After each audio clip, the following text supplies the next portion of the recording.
జై Bharat national party అధ్యక్షుడు JD Lakshminarayana Visakha సిపికి ఫిర్యాదు చేశారు. తనకు ప్రాణహాని ఉందని తెలిపారు.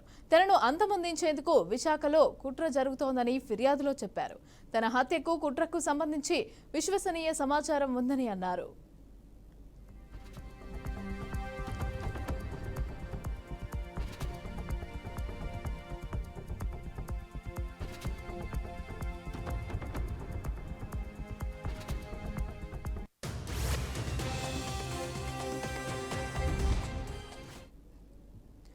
జై భారత్ నేషనల్ పార్టీ అధ్యక్షుడు జేడీ లక్ష్మీనారాయణ విశాఖ సిపికి ఫిర్యాదు చేశారు.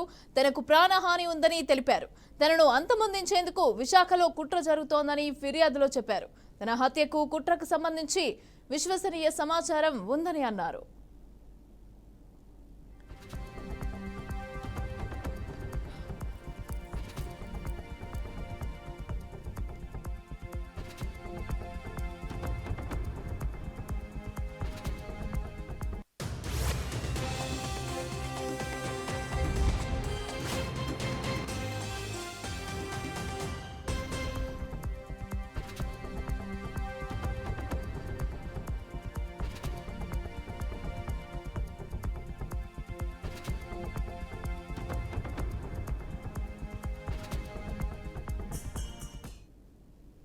రైట్, ఈ అంశానికి సంబంధించి పూర్తి డీటెయిల్స్ మా ప్రతినిధి రామకృష్ణ అందిస్తారు. రామకృష్ణ, చెప్పండి. జేడీ లక్ష్మీనారాయణకి సంబంధించి అయితే కుట్ర జరుగుతోంది అని చెప్పి ఆయన ఆరోపించడం జరుగుతోంది. అయితే దీనికి సంబంధించి సిపికి కూడా కంప్లైంట్ చేయడం జరిగింది. అయితే దీనికి సంబంధించి డీటెయిల్స్ ఎలా ఉన్నాయి, ఆయన ఏం చెప్తున్నారు, అలాగే సిపి కూడా ఏం చెప్తున్నారు? మమత, మాజీ ఐపీఎస్ జై భారత్ నేషనల్ పార్టీ అధినేత జేడీ లక్ష్మీనారాయణ తనకు ప్రాణహాని ఉందని కొంతసేపటి క్రితమే విశాఖపట్నం సిటీ పోలీస్ కమిషనర్ కు ఫిర్యాదు చేశారు. తనను చంపేందుకు విశాఖపట్నంలో కుట్ర జరుగుతుంది అని ఆయన ఫిర్యాదులో పేర్కొన్నారు.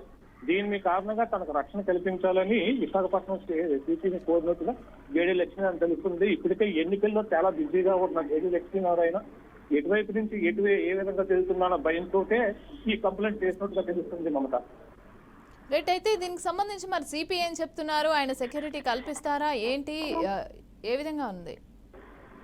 దీనిపై అయితే సానుకూలంగా సిటీ కమిషనర్ స్పందించారనే తెలుస్తుంది. దీనిపై సాయంత్రానికి ప్రెస్ మీట్ పెట్టి ప్రెస్ నోట్ రిలీజ్ చేయడం కానీ లేదా ప్రెస్ మీట్ పెట్టడం కానీ జరిగే అవకాశం ఉంది. మమత, మామూలుగా పోలీసులు అయితే మాత్రం సామాన్యులు కావచ్చు, లేదా రాజకీయ నాయకులు కావచ్చు, ధనవంతులు కావచ్చు, ఎవరికైనా రక్షణ కల్పించడంలో ముందుంటారు.